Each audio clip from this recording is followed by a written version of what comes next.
Welcome to episode 27 of the MMA Pod with Pepe Dab. We are your hosts. I am, of course, Fred Durst, along with my co-host, the Mexican Ninja. I am the Mexican Ninja. Buenas noches, and I'll kill you. Of course, happy Halloween to everybody as we're coming into Halloween this weekend and coming into a lot of great fights this weekend as well. Free fights, well, not necessarily free if you got ESPN Plus, not a pay-per-view, but great fights nonetheless for little to no money.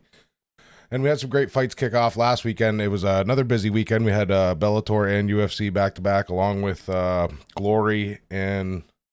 Collision. Yeah, that's it. So lots to talk about. Lots for sure. But we'll, as we always do, we kick off the night by talking about UFC. And we had the bantamweights kick things off with Jonathan Martinez defeating Zviad Lazishvili with a decision unanimously, 30-27, 29-28, 29-28. This was, I believe, the time that I sent you the message, Pep. I said, here we go again with the rogue fucking judge. And you, of course, what did you expect was the reply. Well, were you expecting something different from a UFC judge that it was actually going sideways? Nonetheless, I think he got it right. Martinez's right hand was always on point. That jab was doing a lot of damage. Zviad's face got all damage from that left side. One problem. Second round, I thought he was going to fix it and put his guard up. No, same thing, same jab, same story all over the place. That job opened a lot of things for Martinez, Tocayo, which it was body shots, leg kicks, everything. But it was the right hand. Now, Martinez is very nifty. Zviad couldn't catch him at all. He was moving a lot. He was just evading him. So Zviad, in the end, whenever you see the cards going, his head was down. He knew he lost that fight. So even though the judge was a bit off, that fight was easy. I mean, it was no contest for Zviad. He needs to be working on how to close the distance. No clinch, no change of levels. A couple of tries on takedowns. Very good defense from Martinez. Martinez's quickness is the one that got the fight to his side. And that was only the first example of where the judges being rogue as we moved right along into the next fight. And this is the one that I think was a little bit even worse was we had Ronda Markos finally getting a win after last, I don't know how many fights. I think this was a do or die for Ronda Markos for sure. She was able to defeat Livia Renata Souza unanimously. And it went 30-27, 30-27, 29-28. So I don't know what the hell that third judge was seeing, but I thought it was definitely a 30-27, a pretty dominant win for Ronda Markos. Now, this is, if we're counting the judges in the same order, this is another judge. This was a different judge, yeah. So it was a different judge. Two were in the same lane, and the other one was not sure. Now, for the Spanish-speaking or Portuguese-speaking, Livia Renata Souza had no chance in this contest. It was very bad that she was controlled all over the fight. Ronda Markos, she came out on red hair, red uniform, red everything. She looked like a red devil all over her. She was overpowering. That's her thing. Her. Yeah, it was very nice. Nice from the start with that hair and the look. You're winning the first round for me. Now, on the other side is Souza was not good on the takedowns. She, even in the end, I think she had her on a Christ position. So she being like a red devil and Souza being on a Christ position, it was just... Yeah, she had her in a crucifix. Man. More ways than one. One was like a backslide crucifix, and then the other one was, well, what we had seen, I believe it was Matt Hughes do to one of them. I think it was BJ Penn. It was just a piece of a work. I agree with the judge that is rogue and shouldn't. I don't know what he was watching. No, it was definitely a one-sided fight. And in this one, I have to agree with you. Last week, because you're a nasty Fred Durst, you were telling about something happening with the women's clothes and the tops. In this fight, I noticed what you mentioned. The top is loose. Yeah. The top is not helping them. Now, in one of the fights, and I think it was this site. Yeah, so Souza's team had to adjust herself. I mean, she had to adjust it, and nonetheless, that you are going to watch anything. I mean, we're grown-ups. Anywho, I mean, there's a bunch of psychos in there. But it is uncomfortable, and it's not protecting. Some of the tops for women have protection and they What? stay in place because you get punched on the chest and Yeah. it's different that I get punched in the chest that they do. It hurts differently. These ones are loose. They're not even like running tops. So this is the first one that I saw like, oh, I got it. This is what Bong mentioned the last time. And she had to be adjusting that. The last thing that you want to think about whenever you're fighting Is is your your freaking uniform? clothes. Yeah. It's like just don't mind it. And she had to move it around. And dude, I'm defending and then covering myself where I'm not comfortable because it's I mean chafing or That's anything really, that might be but happening. at the end of the day, they've got a bunch of clothing options to pick from, right? And it's on them to make sure they pick one that works properly for them. Now, whether there isn't an option that works for every woman, I'm sure that's the case. And you would think maybe the UFC would need to be looking at, and I'm sure there's probably places they can put in exceptions and whatnot. But Do you think how many fighters have you seen with Venom shorts being cut in like Muay Thai shorts? yeah, Because the shorts are not comfortable enough. Now, I'm making a bigger I deal of think that's this. there. I think there's a version. I think they have a Muay Thai version of the shorts that you can wear. I don't think that's them just cutting the shorts. I think that's an actual Muay Thai version that they get offered for them to wear. I'll look for one of those snapshots and see if that's true. But still, that shouldn't be one of the problems that they should be worrying about. I'm not sure how fast they give them or how in advance they give them this clothes. It's like, for example, whenever you're running, I used to run a lot of miles or kilometers. In that case, is you never run with the clothes that are brand new. You at least try them. And I don't know about fights. I mean, if you try them once and say, well, it might be fine. Oh, maybe And they you're should not do. rolling, you're standing in there. You're Maybe not they should do rolling the with whole someone fight on top. camp in their fight gear. Yeah, no, just 1 day, 2 days notice, and you can train with it and say, you know what, this is loose. I need it changed. I'm sure they got to have options like that, and that's something that's worked out in the like. That's not a big deal. I know it was a big deal. Like obviously, the whole reason the rules come in is because Dana didn't like. Well, we have the guy that wore the short shorts, like the underwear style, and then we've had another guy that wrote on his back, and there's been others that had put sponsors on their shorts to directly, basically spit in the face of the UFC or the business partners around them. Oh yeah. So I could see why they were real quick to, and kind of put a control on all that. Plus, there's huge money making options there, and we've been, everybody knows our opinions with the money deal and stuff like that, and how the fighters aren't allowed to put their own sponsors on, and they gotta get it's all convoluted and kind of fucked. But at the end of the day, they definitely have, it's not the way it looks. It looks like the UFC designs the clothes and then they just sell the label making, you know what I mean? Because this Venom clothes looks the exact same as the UFC or as the exact same as the Reebok kits look before this. So I don't think, you know what I mean? I don't think This it's on Venom or anything like that. It's definitely like UFC's got set out options for woman or man fighters. You choose what your kit is, and that's the kit you wear. And now, as far as colors go, I'm sure you get some say on colors. Obviously, the champions get the gold. But other than that, I'm pretty sure like I think there's definitely a conversation had about what to wear. Yeah, but once again, we're not talking just about clothes. These are combat sports clothes. Yeah, no, for sure. Either they need to be not chafing, not moving, protective, anywho. But this is the first one that I find out that it is a problem. Yeah, and then like I said, maybe that's the negative side of trying to have a set amount of kits for everybody because not everybody's the same. Um, but it was either way. Ronda Markos getting the win, a much needed win. Like I said, I think it saved her job. I don't know what her deal's like or if they would even bring her back, but I definitely know that if she'd have lost, it probably would have been her last fight. Somebody else who Agreed. had no problem getting it done was Jeff Molina, as he was able to stop Daniel Lacerda with elbows and punches in the second round. El Jefe. And good to hear the story about his dad. He was supposed to be on his very first fight and debuted in the UFC. He was not. He's battling, I think, liver cancer or something. He's feeling better and he was able to fly in this second fight. The first fight, it was good. I remember El Jefe because of the nickname. Now, first round was hard for him. Daniel was pressuring him and he had him rocked. And in a point, I thought it was going from one side. These both are young guns coming up, 24 and 25 years old. But on the second round, El Jefe just started with a bang, body blows. punches. His quickness and all of the level changes got him. And I don't know if Daniel's young blood got him into problem, because whenever he got rocked, I thought, well, protect yourself.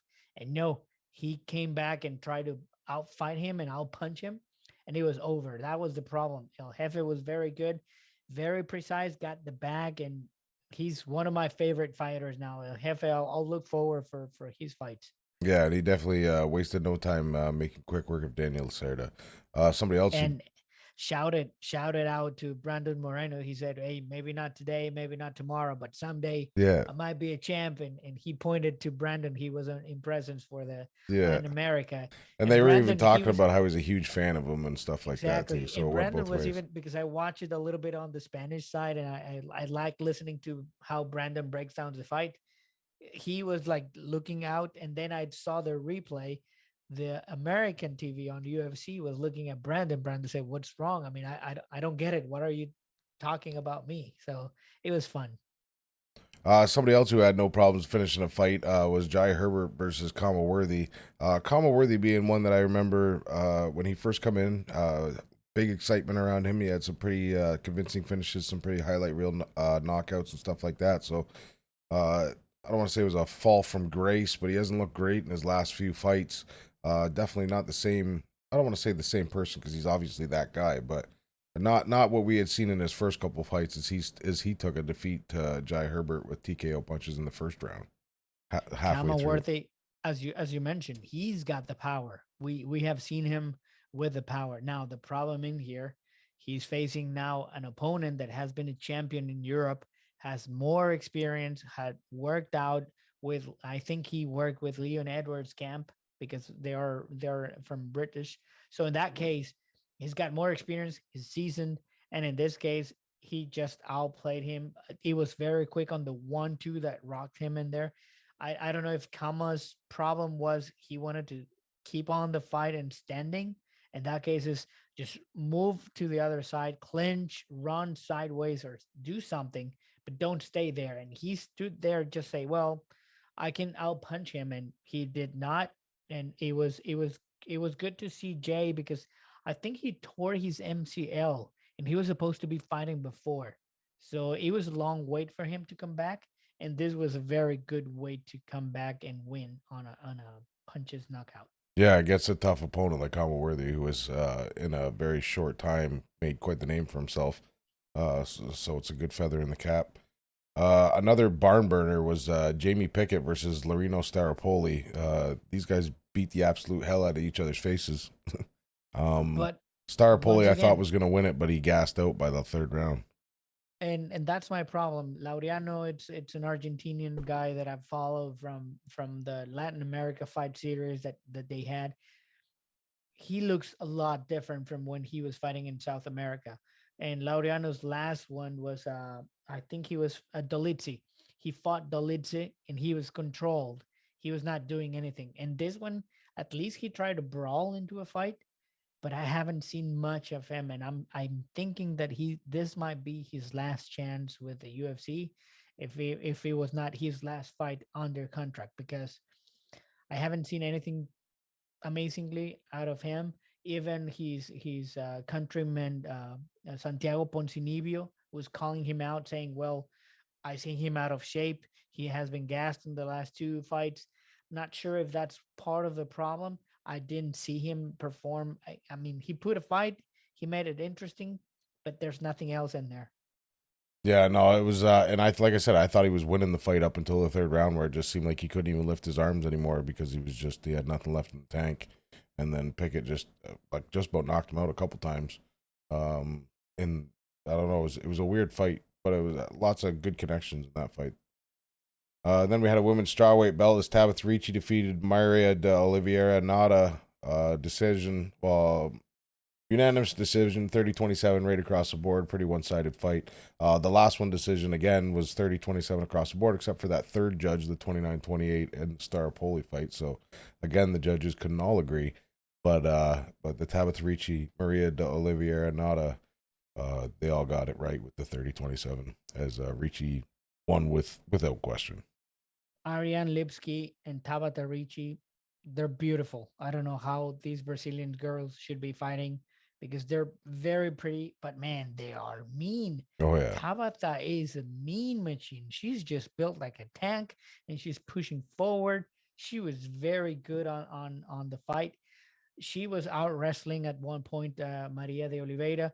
The problem in there, Maria was trying to defend some of the takedowns, and it was a very good change of pace because Tabata was pushing forward and then changed the levels and just trip her. She had a lot of judo trips, judo throws as well.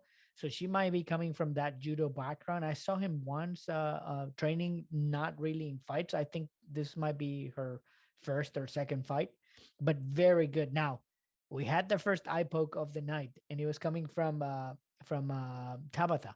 So she was warned from for the eye poke. Unfortunately, I don't think we could have the dirty bastard combo in here because there's no nut shot to be possible. But it was the first warning that we had on the night about the eye pokes, and we might see some others coming into further fights. Oh yeah, no, it was definitely a day of dirty fights. Not dirty fights, just accidents. And I think even Dana mentioned it in the post-fight press conference. He made a sly joke about something about one thing being a bigger deal or poking. We can't get people to stop poking eyes. Comparing it to something else, I can't remember exactly what the quote was, and it was just funny to see him make mention of that. A subject that seems to, I don't know if they're just ignoring it. Well, they're obviously not ignoring it. They know it exists. They make mention of it. Why the fuck don't they do something about it then? There's a lot of different options they could be trying now, and they're not. Well, one of them we have discussed that is the gloves. Probably change the gloves so they make you point up and not forward. Yeah, So you can do a fist, but you can point up. The other one is what do you do? Do you start I don't know, taking points out of the first one without without a a warning. notification, or Yeah. would you charge money because of the people that have done that in fight? I mean, it's bad enough We already seen a the bad money. one this tonight. You know what I mean? It was a ring finger right Yes, up to the second fucking knuckle, and it yes. wasn't the first one either. So there was a couple of bad ones throughout the night. Um, Congratulations to Tabitha Ricci getting the win nonetheless, though. And a fight that was I had mixed emotions on this fight as we've seen Mason Jones defeat David Onama. Unanimous decision 29-28, 29-28 across the board. It was a great fight. But my opinion was at the end of the day, I think Onama won the fight, but I understand why Mason Jones won the fight. Mason was getting beat up standing and Oh, was yeah. was was only taking down David to save his own fucking life, which yes, it's part of the fight. But that's where it's like you look at it the overall, who was more dangerous to the other opponent, and I know that's not how the shit's scored, but it's just I would feel like in a fight outside of the UFC with the rules or whatever out, David Onama would kick the fucking shit out of Mason Jones because Mason could only wrestle for so long. You know what I mean? Um, but I suppose if he got it there, it's hard to say, and that's why the UFC we have the rule system and the point system that they do. But I think it was a great fight out of the both of them. But David definitely looked like the more dangerous opponent, but Mason looking like the more well-rounded opponent. Now, just as you started, I know what Mason Jones win it, but I think David won it. The same thing I tell you. I think I follow you, but I don't think I follow you. Yeah, It's either way. I understand where you're coming from because you're looking into a fighter that is trying to do a lot more damage standing. yeah, But the other guy is it's the poison to your medicine. It's I need to clinch. yeah. I need to wrestle. I need to get you down. I need to control you, and I need to do ground and pound. And most of the fight, that's what he did. Now, I agree with you. I think this is one of those fights whenever we say, even though Mason Jones won, David Onama did not lose Yeah. because he put himself The only one that into was the ever in ring. danger in that whole fight was Mason Jones. At no time really was David ever in danger, I had thought. I think there was one where the mount I think it was the second round where Jones had him mounted and probably could have finished him, and then Onama did a very good job turning to his side and just looking and escaped. Yeah, I think he was doing just fine at escaping, getting back to the cage, getting back to his feet. And that's why I kind of felt like, you know what I mean? If I don't want to say if he was dangerous, he would have finished him. Okay, yeah, it almost happened, and yeah, he didn't just get the opportunity, and it's of course easier said than done. Like I said, I feel like throughout the whole fight, really, out of the two, Mason Jones was in way more danger than David ever was throughout the whole fight. Let me throw you a little nugget. He took the fight 1 day notice. Yeah, and that He was was on another thing. vacation. So what And he he wasn't had a even full his. camp? It wasn't even his weight class. It was even his weight class. Yeah. So once again, that's why I think David did not lose. No, not at all. He His made a stock name of rose. himself. Yeah. He put himself in 1 day notice. He was They on were saying he was. vacation. He was on a beach with the phone, and he didn't answer at first because he was on vacation, and then he Dude, answered it. he looked perfect. Oh, He he was went ready to through the go. 3 rounds. He was punching him nicely. There was a spinning there. Obviously, he got gassed and tired. He was taking down the second and third round a lot more. Yeah, But I agree with you. Even though he lost, I think he did a very good fight. He put a name for himself, and I'm looking definitely. forward for him to be doing a full camp in a ready on his weight class In his fight weight because class, he's yeah, gonna for be sure. look very very good. He rocked him every round. Every round he rocked Jason Jones, Mason. Yeah, Mason Jones. But I think he was going for that kill instead of just continuing playing making reserve points. game And a little bit, and then yeah, exactly, no, for sure. But somebody who didn't need the judges' decisions was our main event for the evening, as Gregory Rodriguez absolutely shut the fucking lights out on John Young Park, KO to punches. It was quite the knockout. We haven't seen one of those in a little bit. it was odd the fight because uh it was very interesting throughout the 2 rounds that we got to enjoy it Park because was very aggressive in the first round. very good exchanges on standing. We know that Rodriguez is very good at jiu-jitsu. He took Park down, and shout out to Boots. The Korean fighter was doing a very good job. He was very brave, but when he rocked Rodriguez on the first round, Rodriguez was very smart. It's like, Yeah, what's going on? Let me clinch. He clinched and got a takedown and controlled the fight and recovered. Second round was the same. Park said, you know what? I need to finish it. I need to come with a bang. And he started fast. He was punching him badly. But once again, Rodriguez just this old man knows everything, every trick on the book. So he clenched, got a takedown, and from that, when he escaped, it was over with a right punch. A lot of power on that right hand oh for yeah, Rodriguez. and it was lights out for Jun Young Park. And then we kicked off the main card with Nicolai Negumereanu versus Ike Villanueva. Another finish TKO to punches in the first round, 118 in. Nicolai who? Negumereanu. Negumereanu. Negumereanu. Moreno. Yeah, it's a cousin of Brandon. Yeah. Nah. Ike, my neighbor from Houston, even though represented the love that I feel for H Town, he was wrong because he was complaining that he got hit in the back Back of of the the head. head, yeah. The first blow that he got him, it was to the side into the ear. He lost all consciousness and level and got rocked. Now, one of the things is whenever you're in a down position and covering and tucking your head in, you're gonna get hit on the back of the head. What the problem is in there is if you're striking him from the side, Yeah. which Nikolai was doing correctly. It was not one way, like whenever we say 12 to 6, like the elbows, Yeah. it has to be sideways. He was doing it correctly. No incorrection in there. Was one or two punches that got into the back of the head, but because Ike was moving in, too quick of a fight. I think Nikolai proved that he's got power, quickness, and it was over. I mean, I don't see any problem on the discussion if he was in the back of the head. It was just one sided. And then we had, I believe this is where the point made the decision as Francisco Trinaldo and Dwight Grant. Trinaldo with the win with a split decision, 29-27, 27-29, 29-27. The point would have made all the difference. It would have been the easy win for Trinaldo outright. But because he was deducted the point, I think he was the only one to get the full-on dirty bastard combo against Dwight Grant. And that eye poke did not look good. That was a pretty deep one. Very nasty eye poke. We got the dirty bastard combo because we also had a nut shot from him.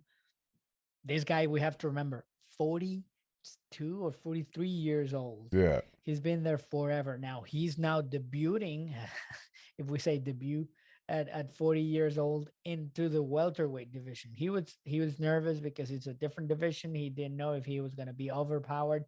You could see the distance and you can see how he had to close a lot of the distance because of the reach. But at the first, he had problems getting into it. It was not a problem in the rest of the rounds. He noticed what to do.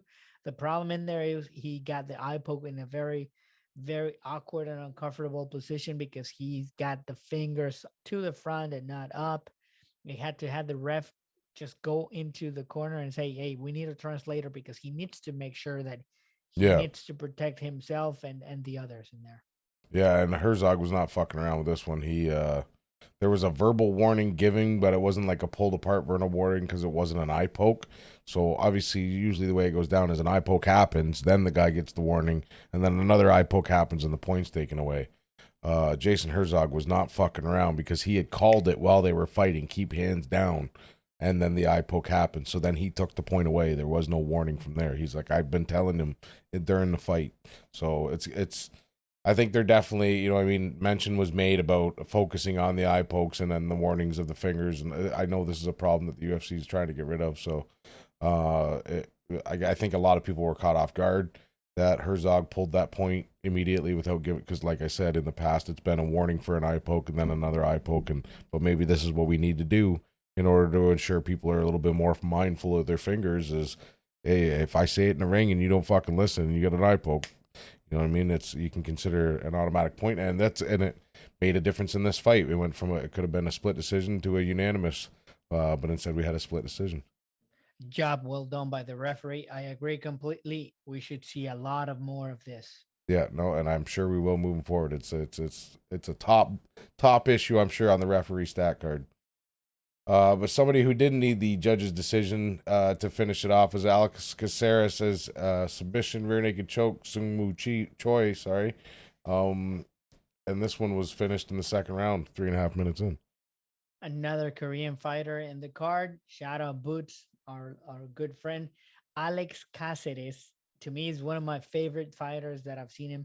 I can't believe he's 33 now. He started very young. He's been 10 years fighting. He's called Bruce Leroy. I know we're going to be talking about meatheads fighting forward in the Oh, night. I'm yep. more into a technician type of fighter like Bruce Leroy is. Caceres had a tough coming. Sung Woo Choi also is very good.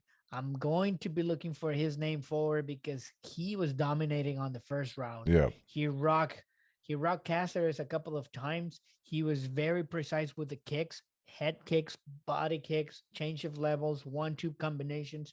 Amazing first round for the Korean fighter. Caceres on the second round, very good reflexes. He was moving around a lot. He clinched, and from the clinch, got into the back and got his back and just Locked it did in the right away. Yeah. yeah backpack position, as I call it, because you have to carry the weight of the fighter on your back. And he was just arm wrestler from that point. He was on top of him, body triangle, and this one side, another side, and another side. And even though Wu Choi was controlling him on one arm, that movement and just making him uncomfortable There was a on couple top. times where it looked like he had it and it was close, and he's like, "Oh, he's under the chin," but he couldn't get the other arm across to bring it up. But it was just like you said, enough of the hand fighting back and forth, and he was able to get that perfect form locked in, and it was a matter of time. You were looking, it's like because we've seen places where you thought for sure people were tapping and they not tap, a la Andre Volkanovski. So like you kind of wonder now, is it going to happen? We're seeing that a lot with a lot of the guillotine chokes. There hasn't been too many guillotine chokes make it all the way through. It's not too often you see a rear naked choke not get tapped on though. But we have seen it in the past. But Yes. nonetheless, it And was locked in fucking deep though. you know what reminds me of that move of just climbing on the back of the fighter? Just what Tony Ferguson was doing back in the day. Yeah, He's that lengthy, that scrawny, just long smother you. guy. It's Well, just all and over you. Khabib did the same thing too, right? Except it was just a different version of it. You were carrying his weight the whole fucking fight as long as he got you up against the cage or on the mat. That's Yeah, but in this one, if there's a comparison, I used to tell my wrestling coach, this long, lengthy guy looks like an anaconda because he yeah, cannot escape and he's all over the place. yeah, You see a leg and then an arm and that's the other arm. yeah, But the difference with Khabib is a bear. It's yeah. on top of you. He's always on top of you and you cannot escape. He's just pressing you against the mat. And I had one guy in Indiana where I trained with. He was just like Habib. He was always on top of you. There was no way that you could escape. And and this one remind me a lot of Tony Ferguson. And Bruce did a very good job in there. Hopefully he can get another fight. And for Choi, I think he's gonna be looking for next opponents because he was doing very good on the first round, but he needs to take care of that mount on or giving his back away. And then we had the judges not able to agree again as Jessica Rose Clark was able to defeat Jocelyn Edwards unanimous decision 30-27, 30-27. And the third judge also thought it was a pretty close fight with the 29-28. Yeah, and this one is good because we have another one coming back from a knee injury. Jessica Rose fought, I think it was 1 year ago. She tore the ACL or MCL. I don't remember what was it. She was very good upcoming, good rhythm by both. La Pantera, which is from Panama, Jocelyn Edwards was doing very good. She is the very first making history, the very first fighter from Panama making a win, and the last fight for Jocelyn, making history for Panama. She was looking good, but man, the rhythm that Jessica was putting in, the amount of volume of punches, and then just the control in the ground and pound, it's very good. Half guard pass, mounted her, a lot of giving her back, and points given to Jocelyn. She fought away some of those. She defended it well, but in the end, it was just the control and amount of overpowering that Clark was bringing in. And then we had something we don't see too often is Grant Dawson and Ricky Glenn come to a majority draw. Great fight all the way around. I'm not honestly mad at this decision. I kind of, I don't want to say I seen it coming at the end of the fight, but it's not one where I don't think the judges didn't get it right. Of course, one judge had it 29-28 though, but I think he just felt like he had to pick a side. Exactly. I do agree with the draw majority. Dawson, we know and we have seen him. He's gonna be a wrestler, and we know he's gonna be wrestling, and he's always bashing and talking about his wrestling skills. Good. Glenn knew it and couldn't defend it. Every time on the first and second round, Dawson was doing that. But on the last round, Glenn said no more takedowns, very good defense. He was heavy on his position. He was pushing his hips forward. No more takedowns, and he was almost finishing Dawson in there. He had him on a mount, and he was punching him, and almost in the end, he was choking. And there was a little bit of controversy in the end because he said, "Hey, he's He not was limp when he recovered. got He up, passed right? out." And then they were saying he's got to get up on his own. They No, no, can't no. have, He said, "I'm just tired. I yeah. just gassed." And he And did I look pretty I fucking limp though when the ref pulled him off. I will not. But man, when you just got done dropping your all, like it's easy to fake that kind of limp. It's like, oh, thank God it's over, and you just fucking, you know what I mean? But it I did don't definitely know. look like he was choked out, unconscious, and then come back. It from that camera angle, it definitely did. But it's the same thing with like Robbie Lawler. You look at the Robbie Lawler thing. Was he really out? I personally, I don't think Robbie was out, but it's hard to say. We're not there. We're not in the cage. He come back pretty fucking fast, as did Buddy here, who I don't want to say come back as fast as Robbie did, because obviously as soon as Ben Askren got pulled off Robbie popped right up and was pissed right off. Whereas this guy kind of looked like he was out and then come back too. I realized the fight was done and then just laid down and was like, fuck, was exhausted. And then fucking Grant Dawson was like, he's got to get up. He's got to get up. Or no, it was Ricky that was saying that. It might have been. Now, one of the problems in there, it's whenever you're seeing that fighter and or his coach going in because the coach got him up and started hugging him like, "Hey, congratulations, let's walk with me." It's like, wake up. Yeah. uh, that threw me away a little bit, but it was all over. I think the draw, it's a good call. Maybe one or two rounds were going for Dawson. Maybe the second one was a tie. because Glenn was doing better striking. Not But not third round, it was completely not for a fight I think we'll see again unless both these guys make some big name for themselves, and then they could sell it as you know what I mean, last time it was a draw, this time blah blah blah. But as far as that goes, I don't think we'll ever see these two fight again. But who knows? agree. Good fight overall. Yeah, definitely. And then we had the main event of the night that went exactly kind of how I thought it was going to go. Yeah, the expert once again. We got a lot of fucking opinions on this fight. I think me and Pep really share a lot of the same opinions, especially with this one. Neither one of us, I'm not a fan of either one of these guys, Marvin or Apollo. If I had to pick one and there was a gun to my head, I'm definitely taking Marvin. So at least he got the win. I thought he was going to get the win because it's always something with Paulo Costa, and this was no different than any other time with the whole weight issue and whatnot like that. We'll get into that. But Marvin able to come away with the win. Unanimous decision, 48-46 across the board. Was a close fight for what it was. They were really punching. Dana, of course, is oodling on over Paulo, saying that we'll get into that later. But Paulo definitely looked gas after the first round and then probably won the fifth round. But I think the fifth round was the only round that he won. Too little, too late kind of deal. Good. I don't see. I got such a distaste for both of these guys. It's hard for me to say it was a good fight, even though it was a good fight. Hey, it was a good fight. Yeah. If you like action, if you like blows, if you like punches and power punches, this is a fight that you like. And I was telling, I'm more of a technician, probably because I've always been small and quick, and I couldn't be like this big, humongous guys looking like robots and hitting each other. Yeah. You gotta give it to Vettori. He has a chin, Oh yeah. and he took every freaking body leg kick he could. That rib cage might be hurting Oh still yeah. today, to the day. Them kicks were So, fucking insane.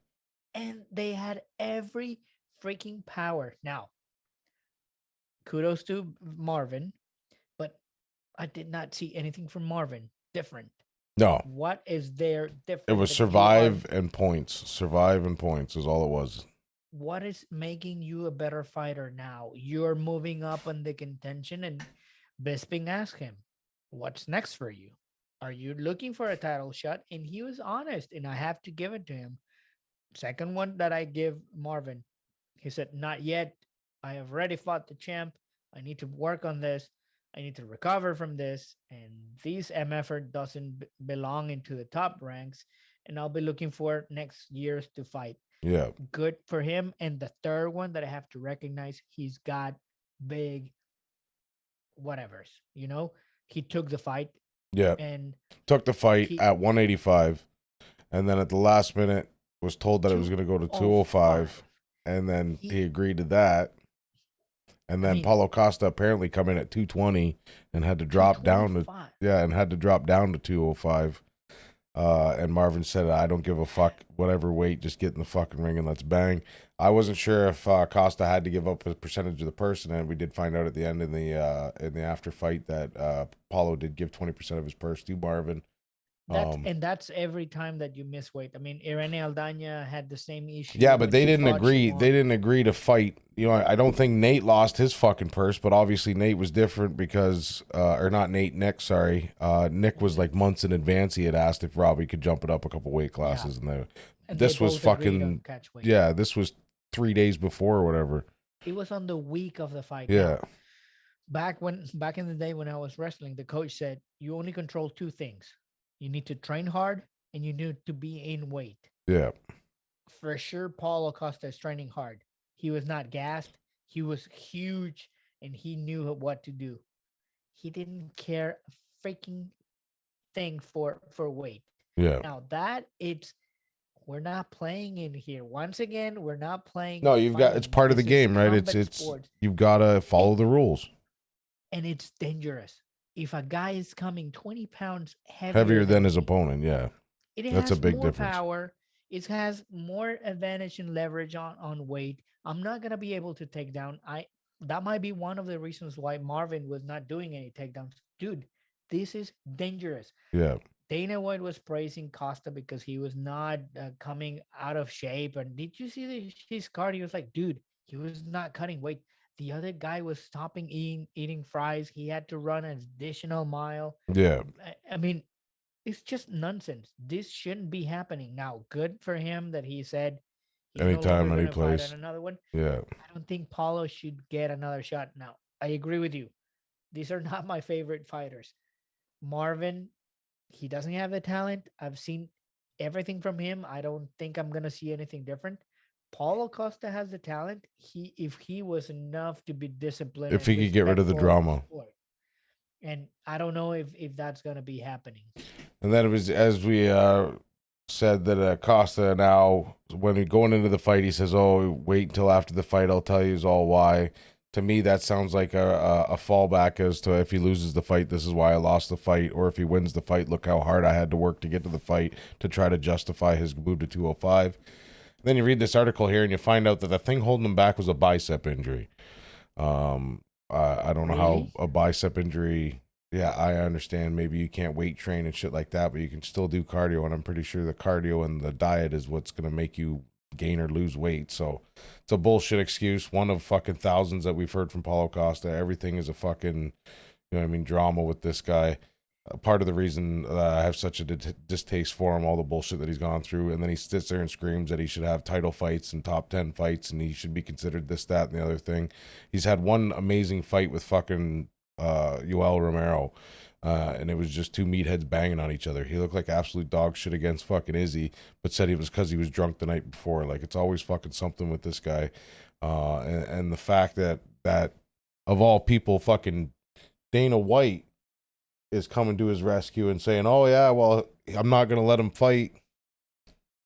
Back to Why? he's Dana says he's stuck at 205. Paulo will never fight at 185 again. He doesn't have a choice now.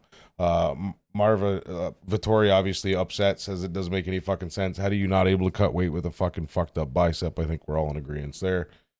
And then Dana here, he's saying he won't budge at keeping Paulo Costa at 205, and he's like, him trying to justify Paulo being overweight and still looking good and putting on a good fight was just kind of sickening. If anything, he should be shunning Paulo and you know what I mean, talking no respect type shit. I don't know. It's just it leaves a bad taste in your mouth, Pep. This is disrespectful for the sport. This is disrespectful to the weight class. That's why you have weight class. That's why you have these rules. And the worst of it, this is dangerous. A guy is 20 pounds heavier that has more power than the other guy. It's not an even fight. So I don't agree. I mean, I do agree that he won't let him fight, but still, are you gonna give him another chance? Yeah. I I Well, he says he I won't let sh- him out of the 205 division now. He's stuck there forever because weight cutting has been an issue for Paulo in the past. And obviously, look at the fucking size of him. Of course, he looks like a natural 205. That and the same could be said for Vettori because Vettori come in at 205 too. So they both, natural. yeah, they both hit the weight. You know what I mean? So it's not like there was a huge weight disadvantage.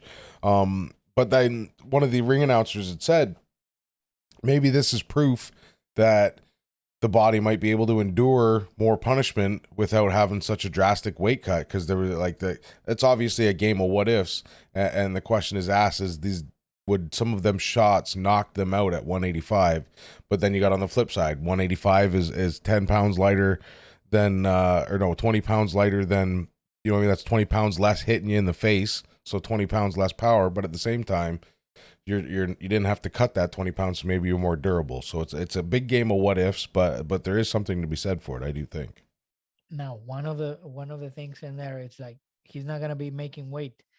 He's not gonna be moving of that division because if he moves up, there's no way that he can bully any of the other No, monsters and not at big all. guys that he has in there. So that's why he cannot fight on that division or that top. Now, he came, I think it was 5 pounds less than Stipe for the heavyweight fight Yeah. that he had. So it's like, dude, what are you doing? And Dana, what are you making that this is happening? I mean, too bad. I know it might be the main event. There's a lot of money in there, and that's why you didn't call it up. But until someone really gets hurt, it's gonna be bad. Yeah, no, it's nothing good's gonna come of this, and the fact that Dana, like I said, didn't really shun him for it and was more of making up excuses for why it was a good fight isn't something you want to see moving forward.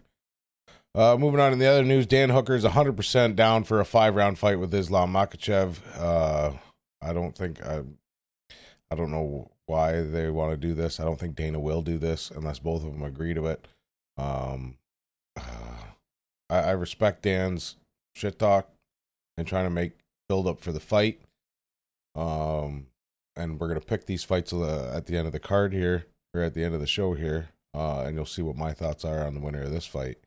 But Man, Dan Hooker, he's a brave man. He's yeah, no, taking one of definitely. the upcoming dogs. He's that Russian guy. It's very dangerous. Now it's number 5 against number 6. I understand why he's doing it. Also, he's coming from Australia. All the visa issues and COVID related New stuff because Zealand. of the restrictions of, I mean, New Zealand, I'm sorry, and all of the restrictions of I don't think travel. he left. I think he stayed in the He States. stayed. Yeah. So And he took an why early leave? fight because this was a last minute fight. So he's taking an early fight on a back to back camp. And like you've said in the past, Pep, and you've been proven right, that doesn't always work out for the best. Shout out Lupe. Lupita. And Joe Jacek has not been is she's been pulled off the rankings for inactivity now. I don't honestly know. We're not in the meetings to see if there's been any contracts thrown in front of her to see if she was offered fights or whatnot. But the fact that they're pulling off the rankings is absolute fucking bullshit after the war that she went with Wiley. My opinion, Wiley only had 2 title defenses. I don't think she should have got Rose right away. I think this is a great fight you could have sold. The first Joanna Wiley fight was an absolute war. Argument could be made on both sides of who won. I think the only reason it was a definite loss for Joanna was just because of the hematoma she had on her head. That left a lasting image in a lot of people's minds. But to pull her off of the rankings because she hasn't fought, it's just she's one of the greatest to ever do it.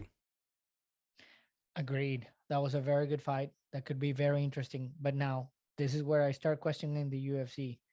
Inactivity and she's removed from the rank. What about the people that are holding belts that are inactive? What about the fighters that not even have one fight in the heavyweight division and you're making him a top ranked Yeah, in the heavyweight like Jones? yeah. This is just nonsense. I mean, Connor why was on best remove pound. her? Connor was number 1 pound per pound without having a fight in fucking 2 years. Well, but pound for pound is people like you and me Yeah, no, but talking they this still that put him in the are rank. They still put him in the rankings too. and the UFC rankings for the division. Not anymore, but that at a Oh, time there was.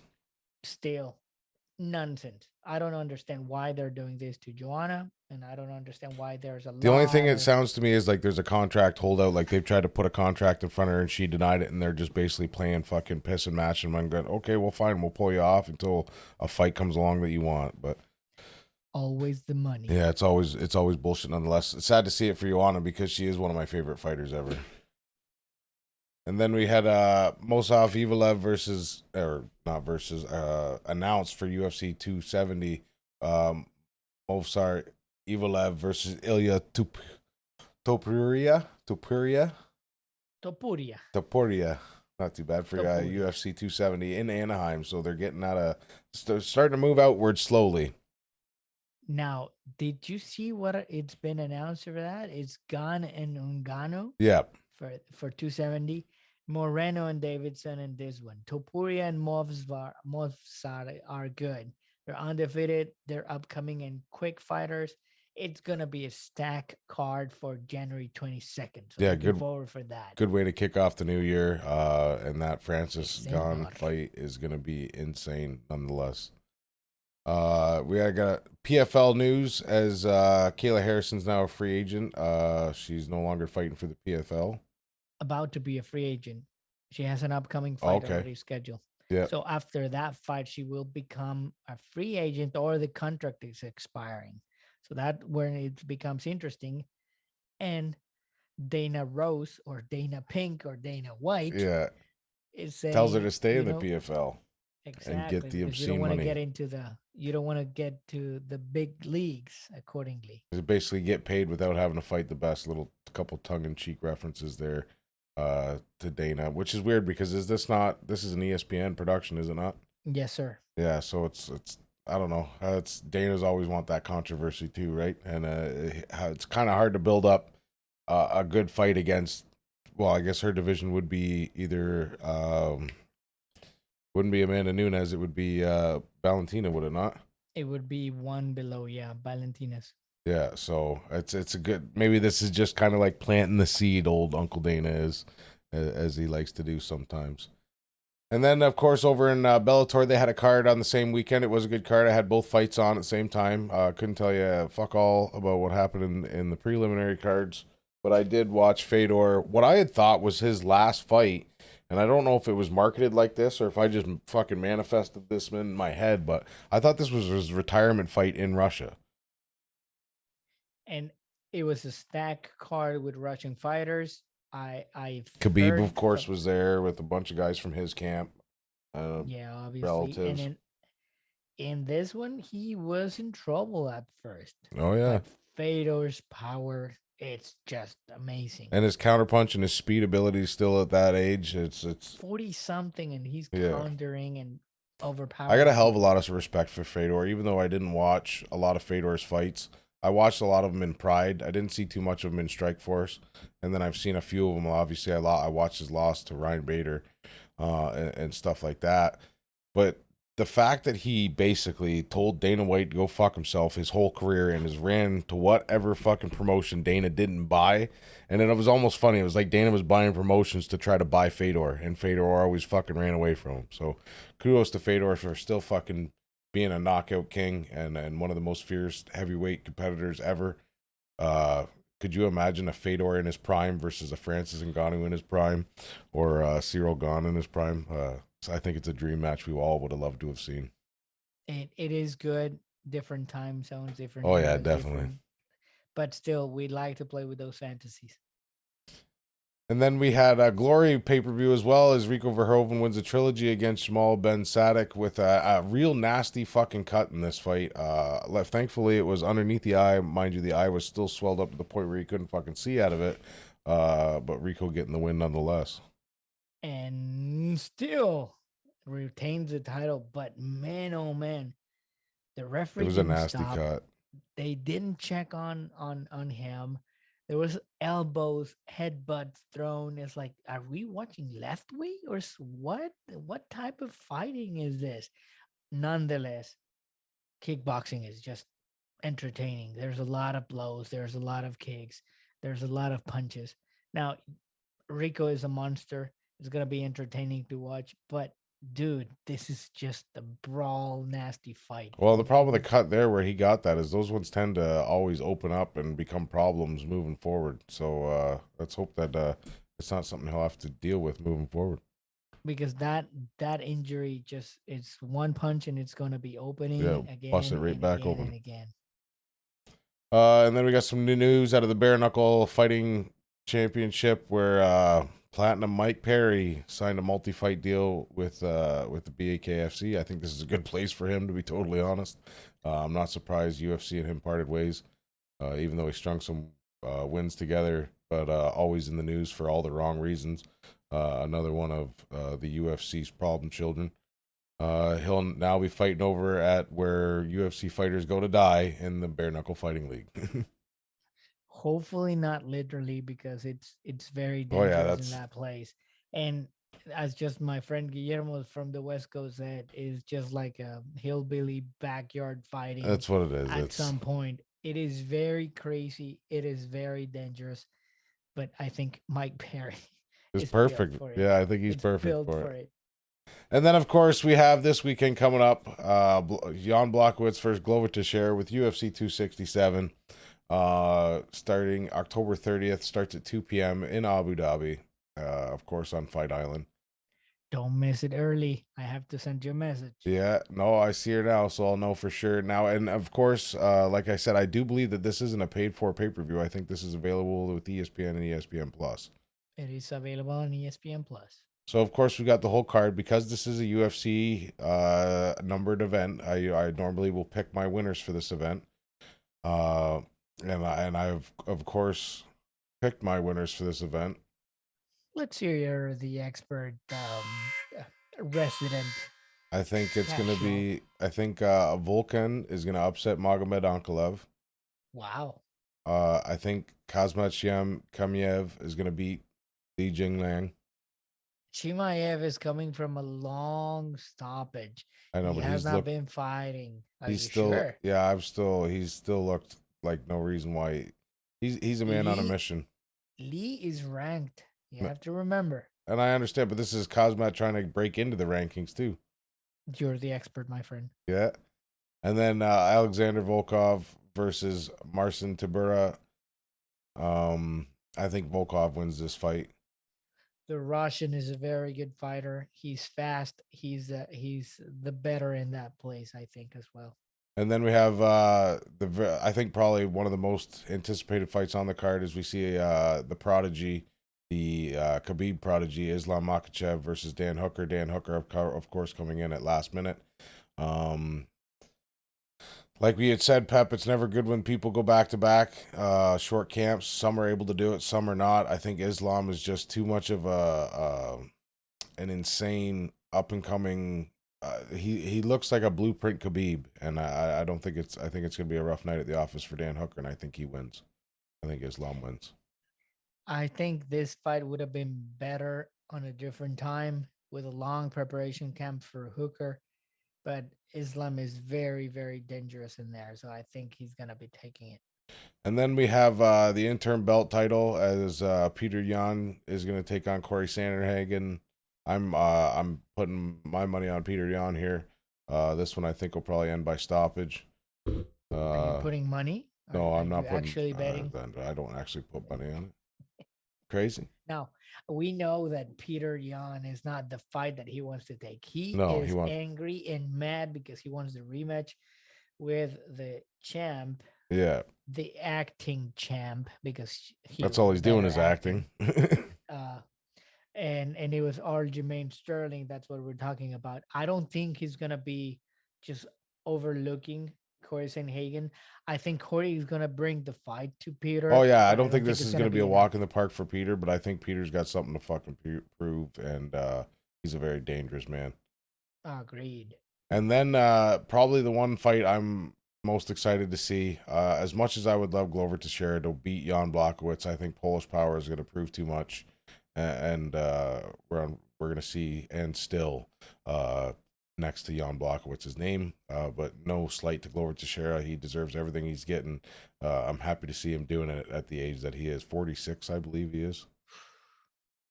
Man, you're 30 something and you look like this, and look at him. Yeah. It's just those Brazilian genes, man. Well, and it's that working out every day. So to run it all back, we got Volkan, we got Kosmet, we got Volkov, we've got Islam Makhachev, Peter Yan, and Jan Blachowicz are the dab picks for the week. I missed the names because you mispronounced some of those, but I agree with you. It'll be just fine. But we'll see how we make out on the picks next week. And of course, here I fucked that up again, just like I did last week. That's coming to you live, episode 27. Fred Durst, the Mexican Ninja. Thanks for watching for another week. Don't forget to like, subscribe, ring that bell. Also, we had we didn't name out the bonuses. Fight of the night bonus for the UFC card, Gregory Rodriguez and Junior Park. And then we got performance of the night from Marvin Vettori and Alex Caceres, Bruce Leroy. As always, thanks for joining us for another week. We'll see next week how my picks make out.